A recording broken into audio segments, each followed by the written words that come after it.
My name is Cass Elliot, and have I got a secret? From Hollywood, the show that reveals all, I've Got a Secret. And now let's meet the star of I've Got a Secret, Steve Allen.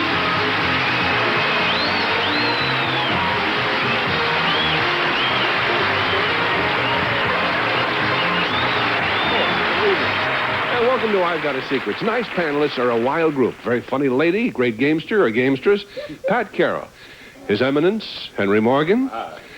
A bright and beautiful dramatic star, Anita Gillette. And the affable and almost unflappable and unbaffleable Richard Dawson.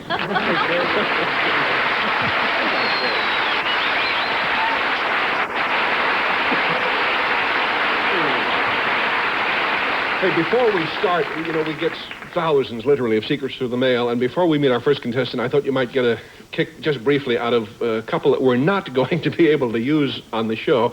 This is real now. A woman in Blue Island, Illinois, writes this. Dear, I've got a secret. My husband has saved all the stubble from his electric razor for the past 8 years. He now has a pound of it in a box. That's funny, lady, but I'm sorry, we're not going to use it. And here's another wild one. A household hint from North Hollywood, California. This is real, I swear to you. Lady says, I take off all my clothes and get into the shower stall. Then I sponge off the tiles with a solution and follow by using one of my old toothbrushes, scrubbing with it between each square tile. Then I rinse the stall and myself, and we're both very clean.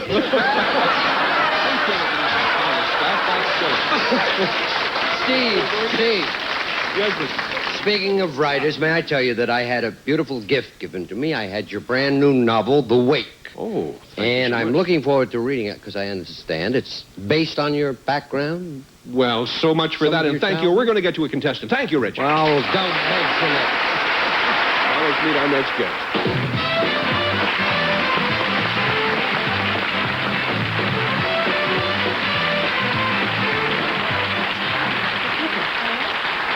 Would you tell the panel your name, please?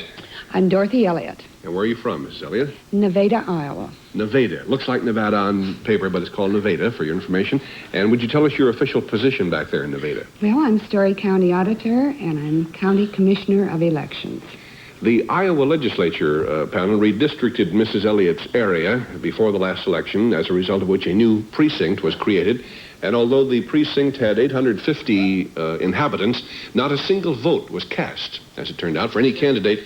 And Mrs. Elliott's secret concerns why that strange state of affairs happened. So if you'll whisper your secret to me, Mrs. Elliott, we'll let the audience know what it is. I see.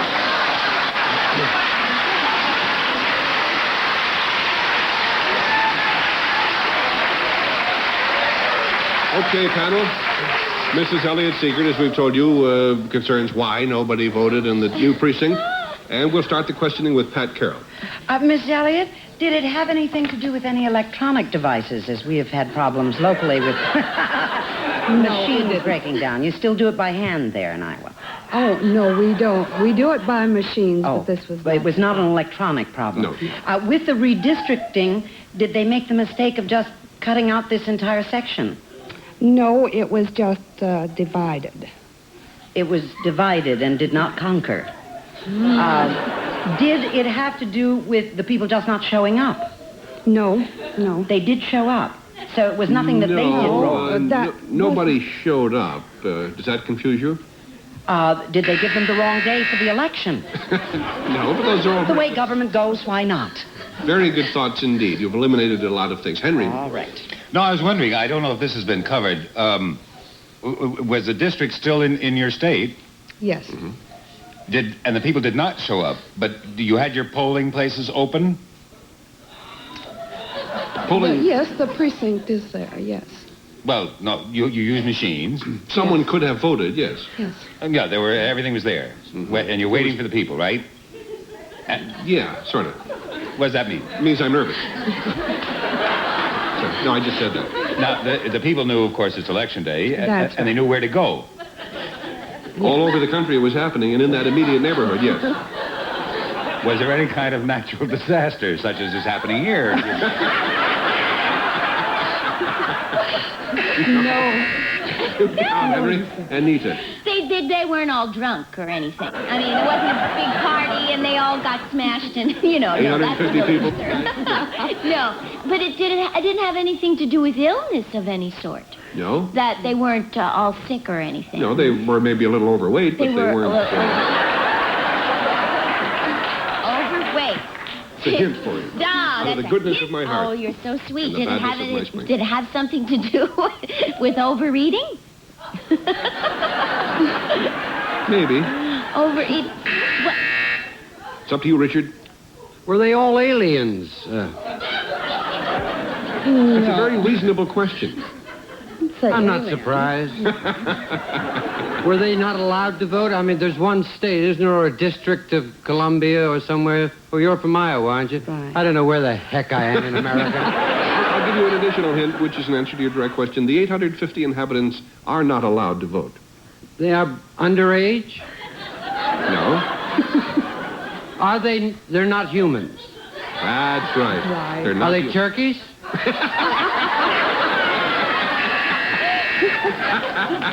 Am I getting warm? I don't know why that struck me so funny. Mrs. Elliot's secret is that the 850 inhabitants in her precinct are all hogs.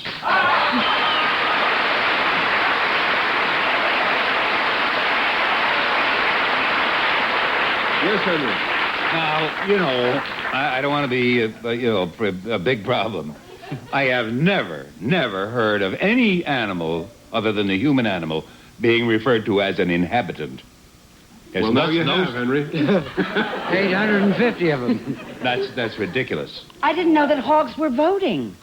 No, They're usually in office, but 850 inhabitants. they're not inhabitants. Out. Oh, yes, bears inhabit the forest. They certainly do. Please inhabit your beard, if you'd like to. No, that's just a perfectly permissible use of the word. By the authority invested in me by the vest I'm wearing. No, but you must find out how the thing did happen. I think that's hysterical. How did it happen? Well, this is a U.S. swine research area, and Swine? people work there, but they do not live there. Ah. They invited him to, and the guy said, "You call this living?" And they wouldn't move in. But they do have the geographical area. There's 850 hogs, and that's it. I think Well, you're going to count the flies and the...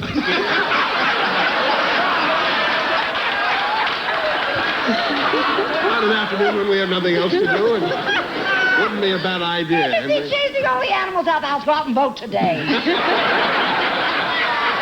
Take an animal to lunch this week. It may be a vote. We heard about this because one of the hogs was a real squealer, and I'm sorry. Well, thank you very much, Mrs. Elliot, for telling us the sordid story. And we'll be back. I've Got a Secret will continue in just 1 minute. The contestant out here.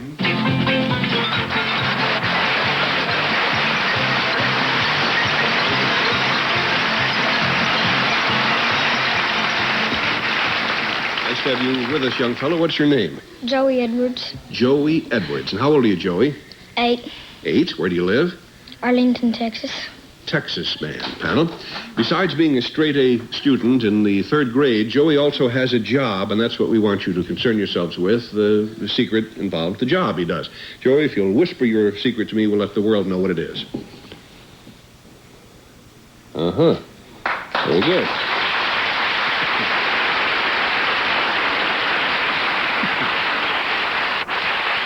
I'll give you this additional clue, panel. It's an important job. And we'll start the questioning with Henry Morgan.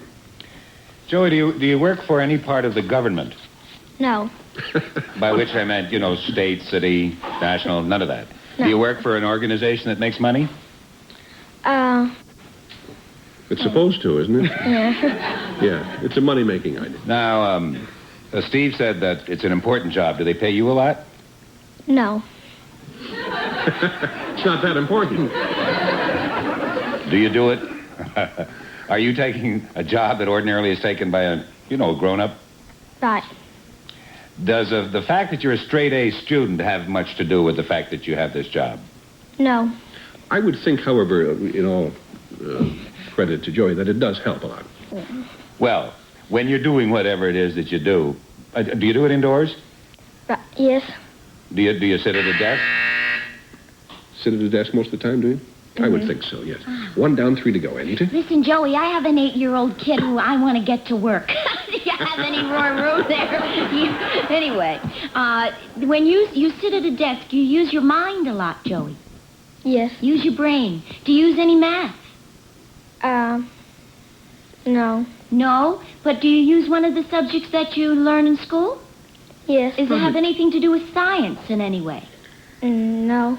Does it... There's a sense in which almost any of his subjects might have some occasional use and relevance.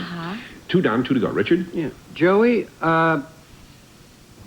do you perform a service for the community?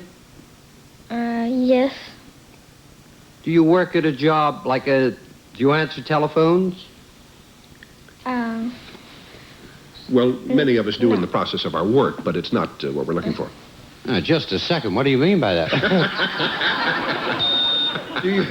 You do answer, in the particular job you're doing, would you answer the telephone? Would that help you in your job? Yes. And is it when you work indoors? I shall continue. Do you work at home? Yes. Okay. I rest my case. If I ever saw a case that needed a rest, that's it. Thank you, Richard. Joey, how long have you been vice president of IBM? Well,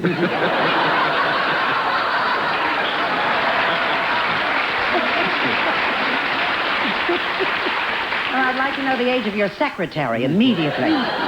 Joey, does what you do have to do with any kind of research?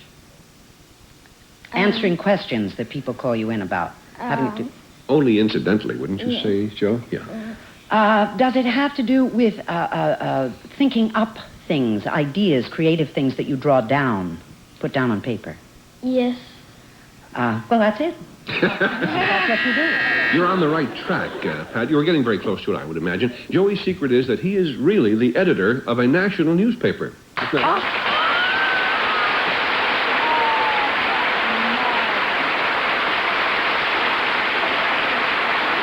Well, I saw skepticism on Henry's face. I also saw talcum powder on Henry's face. That's another matter. So, here, Henry, and world, is the newspaper. It's titled, as you see, The Hoot Owl. It's a paper for children. I've seen that. Have you seen that, Pat? His dad is a delivery boy. And the paper comes out every 2 weeks, and every other week it goes back in, I guess. But anyway, it really is published every 2 weeks. How big a staff do you have, Joe? Over 300 kids. 300 kids working for you. My goodness. And how many people read it or subscribe to the paper? 136,000. That's very good. That's terrific. 136,000? How did you start the paper? Why did you start it? Well, one of the reasons was I was on a YMCA baseball team, and we didn't have any losses all year, and we were the first team in YMCA history to do that, and none of the papers printed it, and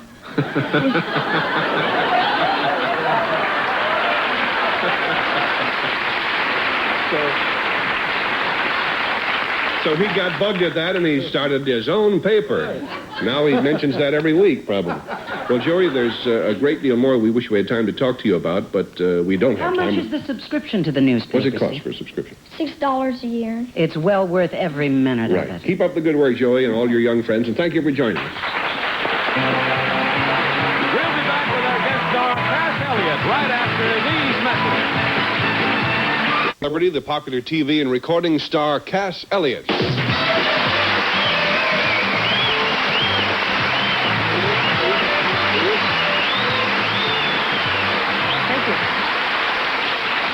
Welcome, Cass. Nice to have you with us. As you can see, the panelists are out of the way. I hadn't noticed that.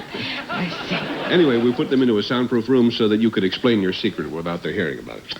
Well, what I'm going to be doing is using an experimental new voice-controlled telephone that's being developed by the Bell Laboratories. Here it is, right here. When you say voice control, what do you mean? Well, if you can see the little light going around, there's a little light going around, and when you want to place a telephone call, well, first of all, it's intended to provide telephone service, hands-free telephone service for people who perhaps have lost the use of their hands or have some sort of motor infirmity. So you just say something to the phone? Say the digit. When the light goes on by the digit that you want, you say the digit very clearly, and then it will record, and then you give the machine a command to dial. I see. And then it will dial. So right now we can see it's going number 5, 6, 7, Very good. 8, and so forth. I can also tie my own shoelaces. I do a Wonderful. Can you show me your elbow and everything? Not while we're on the air. But actually, it's a marvelous idea that the Bell people have come up with, and it should be very helpful to a lot of people. Now, is it time now to bring the panelists back in? Is there anything else that we have to explain? It is experimental. That's all we're going to say. Okay. They'll be able to see, of course, the telephone here in full view as they do come back. Excuse me, Steve. The panel's on its way in now. All said. Thank you very much, John. While we're waiting for them, what's happening with your new nightclub act? Well, I actually am going to do a musical version of the Aaron Burr, Alexander Hamilton duel on stage live in Las Vegas. Playing both parts? Yes, I'm playing both parts. And then I'm going to dance on a ball around the stage on ice skates, which I think will be very interesting. It'll be just an astounding act. Hi, guys. Hi. You all know each other, of course. All right, panel. Cass Elliott's secret involves this telephone, as you might assume, and she's going to make a call on it, an actual call. She's going to make that call in a very unusual way. There's your clue, and we'll start the questioning with Richard Dawson. Do we have to guess the way, Mama, that you make the call, or to whom you're calling, or... Just the way. The way would be good. The way? That black box that you have there in front of you, would this be a part of the way? Yes, it is. Mm-hmm. That's part of the way. Is it a machine that you speak the number that you're calling into? Yes. Yes. Actually, that's it. That's my bus. I have to go. But I'll see you. Is it really? That's it. We won't require any more of your time. Well, thank you very much. I have a plane to catch. I'll be just moving right along. Now that we've discovered the secret, or Richard has, let's show everybody how it works. As we were telling the audience earlier, it's been developed by the Bell Laboratories to aid handicapped people who don't have the use of their hands or something of that sort. So now I'm going to follow the instructions. You're going to pull that little plug right there, which activates it. I just decided I'd use that word because I've always wanted to. Okay. And here we go. Okay, everybody quiet. 3, 6, 9, 2, 7,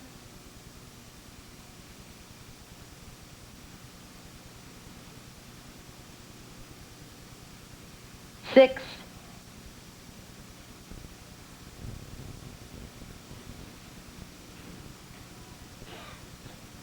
5, 6, 0,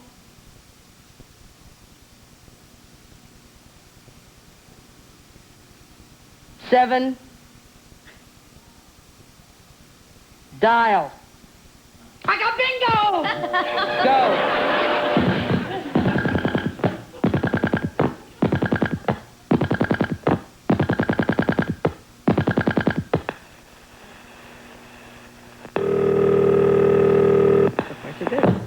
Congratulations, you have just won the Richard Dawson is Not at Home prize. As because he's not at home, you won't be able to collect it. But at the sound of the tone signal, please leave your name and your telephone number, and I'll return your call. And if you believe that, I'd like to talk to you about some swampland I'm trying to sell. Here comes the tone.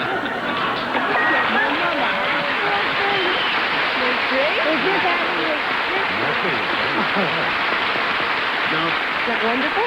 That's terrific. I would assume that the reason Dick didn't recognize his own numbers, there were a lot of numbers in front of it. Why all the extra numbers? Well, that's a code, an extra code to start the dialing. Sets it up. Also so that everybody in America won't be calling him to buy swamp property, unless, of course, you want to sell all that. Yeah, did you really dial my number? Yes. The thing really works. Is that really your answering thing, Richard? Is that really... That was me, yeah. Yeah, you that just was... called my... Hey, do you realize when I get home I've got a round of applause there? I'll take a bow.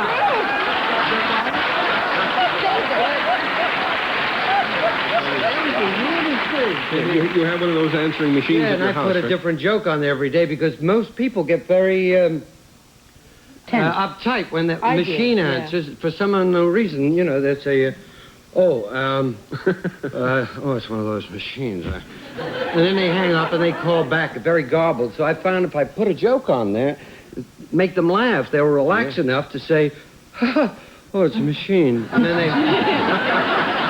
I have a friend who has one of those machines who composes a little song every day and sings the song into the machine. I always get very uptight and say, just say Cat's Call, and then I hang up because I get very nervous about machines. I always, if I get a machine, I always say, hi, this is Richard Dawson's machine, and I was feeling very lonely. And I thought I'd call your machine. That's a great invention. This is, as I said before, it's experimental, and Bell Telephone is, Bell Laboratories is developing it, and I think it's really going to be an extremely fascinating thing for people who do have difficulty in dialing a phone. I had a terrible time one night, seriously, at the New York Hilton. I pulled out the little thing because I wanted to leave a wake-up call, and I thought 7:30 was the time. So I started to explain to the operator, and then suddenly I realized that I was talking to a taped operator and that I wanted to get up at 7. But she had already said on tape, we have your call, you'll be awakened at 7:30. And then it was, I had to practically go through Alexander Graham Bell to have it reworked and changed. Very, very complex. Well, Cass, thank you so much. You handled that thing very accurately, and we congratulate you. I'm scared of it. And we congratulate the Bell Laboratories for the very fine effort, because, as we say, handicapped people are going to be able to put this to a lot of important uses, and it's a fine thing. Thank you all very much. That's it for the moment.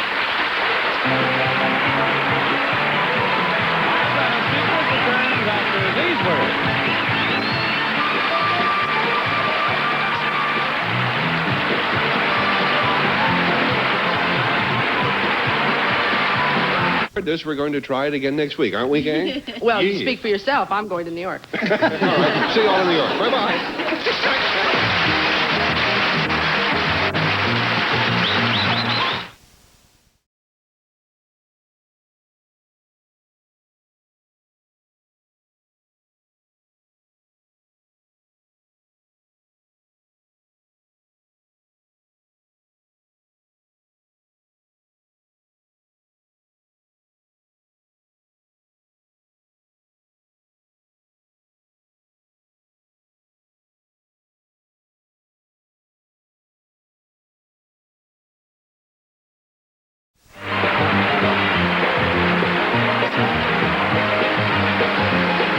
This program was recorded and edited for broadcast.